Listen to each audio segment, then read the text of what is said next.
Phone tapping వ్యవహారం అయితే ఎంత సంచలనం సృష్టించిందో చూసాం. అయితే కేటీఆర్ గారు కొన్ని వ్యాఖ్యలు అయితే చేశారు. నేను ఎలాంటి ఇల్లీగల్ వాటికైతే నేను పాల్పడలేదు, దమ్ముంటే నువ్వు నిరూపించుకో అని చెప్పేసి ముఖ్యమంత్రి రేవంత్ రెడ్డి గారికి అయితే ఒక సవాల్ విసిరారు. సో ఈ అంశాన్ని మనకు వివరించడానికి మనతో పాటు ఉన్నారు ప్రముఖ senior journalist, political analyst CS Rao గారు.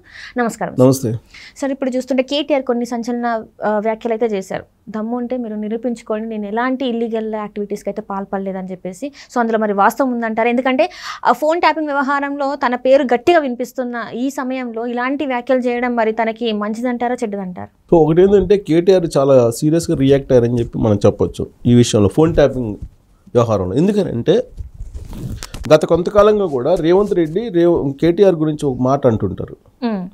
కేటీఆర్ అంటే కల్వకుంట్ల తారక రామారావు, కానీ ఈయన ఏమంటుండంటే రకుల్ రావు అంటుంటాడు.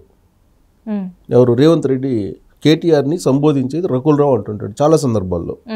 ఎందుకని ఉంటుందంటే డ్రగ్స్ కేసు ఒకటి బయటకు వచ్చింది అప్పట్లో. ఆ డ్రగ్స్ కేసు బయటకు వచ్చినప్పటి నుంచి ఈ రకుల్ రావు అనేటువంటి పేరుని వాడుతూ ఉంటాడు రేవంత్ రెడ్డి.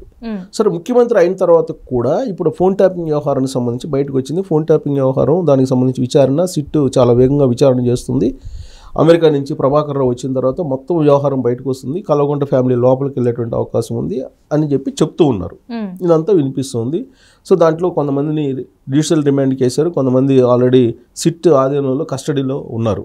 వాళ్ళలో ఉన్నటువంటి వాళ్ళు ప్రణీత్ రావు ఉన్నారు, తిరుపతి అన్న ఉన్నాడు, భుజంగరావు ఉన్నారు, ఇంకా కిషన్ రావు ఉన్నారు, తర్వాత ఈ మధ్యకాలంలో ఇంకొక అతను కూడా ఉన్నారు. సో అన్ని రకాలుగా అందరినీ విచారిస్తున్నారు. వీళ్ళందరూ ఇచ్చినటువంటి వాంగ్మూలాన్ని కూడా ఛార్జ్షీట్లో రిమాండ్ రిపోర్ట్లో పొందుపరిచారు. రిమాండ్ రిపోర్ట్లో పొందుపరిచిన దాని ప్రకారం ఒక ముఖ్య నేత చెప్పినటువంటి ఆదేశం ప్రకారమే ఇదంతా జరిగింది అనేది ఎస్టాబ్లిష్ చేసేటువంటి ప్రయత్నం చేస్తూ ఉన్నారు. ఇలాంటి సందర్భంలో ఎవరు ఆ ముఖ్య నేత? కేటీఆరా, కేసీఆరా, హరీష్ రావా, సంతోష్ రావా, కవిత, వీళ్ళందరూ కాకుండా ఇంకెవరు ఉన్నారా అనే దాని మీద చర్చ నడుస్తుంది. ఈ చర్చ నడుస్తున్నటువంటి సమయంలో అందరూ ఎక్కువ మంది కేటీఆర్ మీద ఫోకస్ చేశారు. కేటీఆర్ మీద ఫోకస్ చేసి అసలు ఫోన్ ట్యాపింగ్ అనేది సెలబ్రిటీస్ మీద కూడా ప్రయోగించారు. ఈ ఫోన్ ట్యాపింగ్ను సెలబ్రిటీస్ మీద ప్రయోగించడానికి కారణం ఏంటంటే వాళ్ళని బ్లాక్మెయిల్ చేసి డబ్బులు తీసుకోవడానికి అనేది ఒక వర్షన్ వినిపిస్తుంది. అందులో కూడా హీరోయిన్స్, కొంతమంది టాప్ హీరోయిన్స్ ఎవరైతే ఉన్నారో టాప్ హీరోయిన్స్కి సంబంధించినటువంటి ఫోన్ ట్యాపింగ్లు చేశారు అనేది ఒక వర్షన్ అయితే, అసలు చైతన్య, నాగ చైతన్య, సమంత వీళ్ళిద్దరు విడిపోవడానికి కారణం కూడా ఈ ఫోన్ ట్యాపింగ్ అనేది ఇంకొక న్యూస్ కూడా సోషల్ మీడియాలో స్ప్రెడ్ అవుతుంది.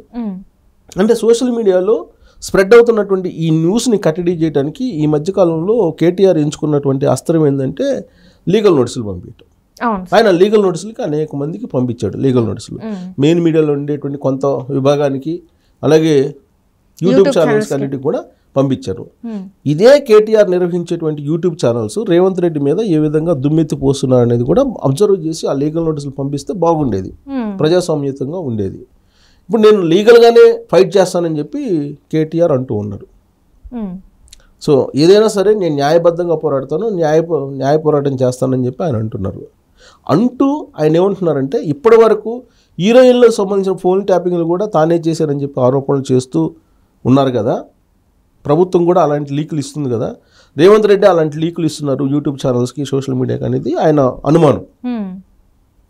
మగాడివైతే నువ్వు నిరూపించు, నేను ఫోన్ ట్యాపింగ్స్ హీరోయిన్స్ చేశానని చెప్పి నువ్వు నిరూపించంటూ రేవంత్ రెడ్డికి డైరెక్ట్గా సవాల్ చేశాడు కేటీఆర్.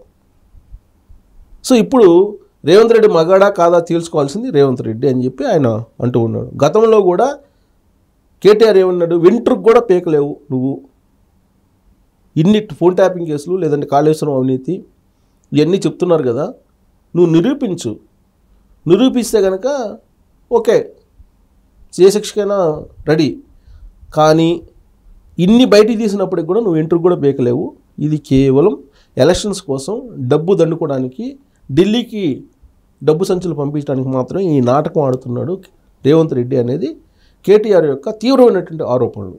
ఎలక్షన్ క్యాంపెయిన్లో కూడా అదే చేస్తున్నాడు ఆయన కేటీఆర్. ఇన్ని ఆరోపణలు చేస్తున్నప్పటికీ రేవంత్ రెడ్డి ముఖ్యమంత్రి హోదాలో ఏమాత్రం రియాక్ట్ కావట్లేదు. మగాడివా నువ్వు అని చెప్పి అడిగినా రియాక్ట్ కావట్లేదు, వెంట్రుకు బీకలేవని చెప్పినా రియాక్ట్ కావట్లేదు. నిజంగా ఆధారాలు ఉంటే రేవంత్ రెడ్డి ప్రభుత్వం దగ్గర మరి కేటీఆర్ని అరెస్ట్ చేయించు కదా. అవును. హీరోయిన్ల ఫోన్లు ట్యాపులు చేశారు, సెలబ్రిటీల ఫోన్లు ట్యాపులు చేశారు, వ్యాపారవేత్తల ఫోన్లు ట్యాపులు చేశారు, పారిశ్రామికవేత్తల ఫోన్లు ట్యాప్ చేశారు, ఇవన్నీ చెప్తున్నారు కదా, లీకులు వస్తున్నాయి, మీడియాలో వస్తుంది కదా. మరి ఎందుకు బాధ్యులు చేసి చర్యలు తీసుకోవట్లేదని చెప్పి అడుగుతున్నారు. అంటే ఇదంతా ఎన్నికల గేము. ప్లస్ ఇప్పుడు తెలంగాణలో వచ్చినటువంటి ఎలక్షన్ సందర్భంగా 2023 అసెంబ్లీ ఎన్నికల్లో ఇచ్చినటువంటి హామీలు కొన్ని నెరవేర్చలేకపోయారు, వాటిని ప్రశ్నిస్తారు అనేటువంటి ఉద్దేశంతో ఈ కేసులన్నింటినీ బయటికి తీశారు అనేది కేటీఆర్ యొక్క వర్షన్. అదే వర్షన్ని ఆయన మీటింగ్లో చెప్తూ ఉన్నారు. మీటింగ్లో చెప్తూ ఆయన ఏమంటున్నాడు, నిరూపించమంటున్నారు. ఇలాంటి పరిస్థితుల్లో రేవంత్ రెడ్డి కనుక నిరూపించలేకపోతే, కేటీఆర్ని అరెస్ట్ చేయించలేకపోతే, లేదా కేటీఆర్ ప్రమేయం ఉందని చెప్పి నిరూపించలేకపోతే ఖచ్చితంగా ఇంతకన్నా పరుష పదజాలాన్ని కేటీఆర్ ఉపయోగించడానికి అవకాశం ఉంది. కేటీఆర్ నైజం తెలిసినటువంటి వాళ్ళు, కేటీఆర్ యొక్క రాజకీయ ప్రయాణం చూసినటువంటి వాళ్ళు ఖచ్చితంగా ఇలాంటి అనుమానాలను పడక తప్పదు.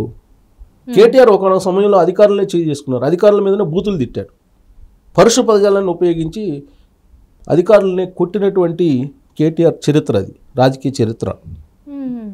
సో అలాంటప్పుడు ఇప్పుడు కనుక నిరూపించలేకపోతే రేవంత్ రెడ్డి ఇంకా పరుష పదజాలాన్ని ఉపయోగించడానికి అవకాశం ఉంది.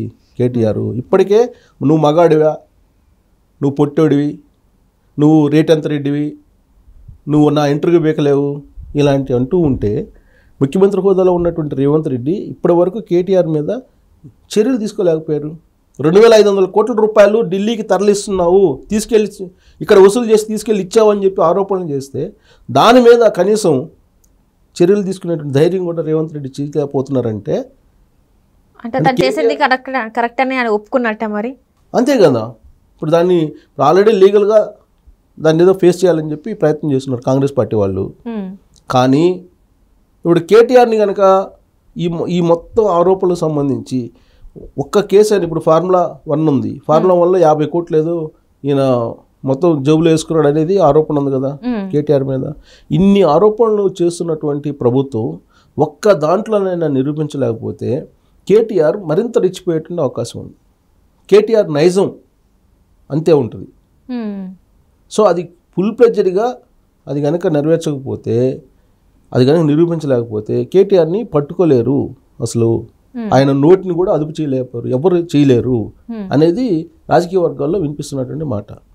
అసలు ఎక్కడ దాకా ఎందుకు రేవంత్ రెడ్డి ఫస్ట్ బీజేపీలోకి వెళ్తాడు, ఫస్ట్ బీజేపీలోకి వెళ్ళేటువంటి లీడర్ ఎవరైనా ఉన్నారా కాంగ్రెస్ పార్టీలో అంటే రేవంత్ రెడ్డి అని చెప్తున్నాడు కేటీఆర్. ప్రభుత్వం నిలబడదని చెప్తున్నారు, ప్రభుత్వం పడిపోతుందని చెప్తున్నారు. ఖమ్మం నల్గొండలో ఉండేటువంటి వాళ్ళని చూసుకో, నీ ప్రభుత్వాన్ని పడగొడుతున్నారు, వాళ్ళని చూసుకో చాలు, వాళ్ళే నీ ప్రభుత్వాన్ని పడగొట్టబోతున్నారని చెప్తున్నారు. అంటే దాని అర్థం ఏంటి? జగన్మోహన్ రెడ్డి ఆంధ్రప్రదేశ్లో మళ్ళీ అధికారంలోకి వచ్చిన మరుక్షణం నుంచి Revanth Reddy count down start అయినట్టే. ఖమ్మం నల్గొండ నేతల్ని కాపాడుకో అని చెప్పి కేటీఆర్ అన్నాడంటే జగన్మోహన్ రెడ్డితో బలమైనటువంటి సంబంధాలు కలిగినటువంటి వాళ్ళు ఎవరెవరు ఉన్నారు? పొంగులేటి శ్రీనివాసరెడ్డి, కోమటిరెడ్డి వెంకటరెడ్డి లాంటి వాళ్ళు ఉన్నారు కదా, వాళ్ళ ఉద్దేశంతో కదా కేటీఆర్ చేసినటువంటి కామెంట్లు పరోక్షంగా. అంటే ఆంధ్రప్రదేశ్లో పొరపాటున మళ్ళీ జగన్మోహన్ రెడ్డి అధికారంలోకి వస్తే ఆ రోజు నుంచే రేవంత్ రెడ్డికి కౌంట్ డౌన్ స్టార్ట్ అయినట్టే అనే సంకేతాలు రేవంత్ రెడ్డికి కేటీఆర్ ఇస్తున్నట్టు మనం అనుకోవాలి. సో వీటన్నిటికీ ఫుల్ స్టాప్ పడాలంటే రేవంత్ రెడ్డి ఇప్పటికిప్పుడు ఏమాత్రం ఆధారాలు ఉన్న ఫోన్ ట్యాపింగ్ విషయంలో కేటీఆర్ని అరెస్ట్ చేసి తీసుకెళ్ళి లోపల వేసి విచారించాలి. లేదంటే కేటీఆర్ చేసేటువంటి ఈ కామెంట్స్ ఏదైతే ఉన్నాయో వాటిని బరాయించాల్సిందే రేవంత్ రెడ్డి. ప్లస్ ఆయన నిజాయితీని అంటే ఏమీ లేకుండానే ఆరోపణలు చేస్తున్నారని నమ్మాల్సిన పరిస్థితి ఏర్పడుతుంది. ఆ స్పేస్ ఇవ్వకుండా రేవంత్ రెడ్డి కనుక రియాక్ట్ అయితే రేవంత్ రెడ్డి క్షేమంగా పరిపాలన ఉంటుంది. అదర్వైజ్ రాబోయేటువంటి ఎన్నికల్లో దాన్ని ప్రభావం పడేటువంటి ప్రమాదం కనిపిస్తుందని చెప్పి మనం విశ్లేషణ చేసుకోవాలి.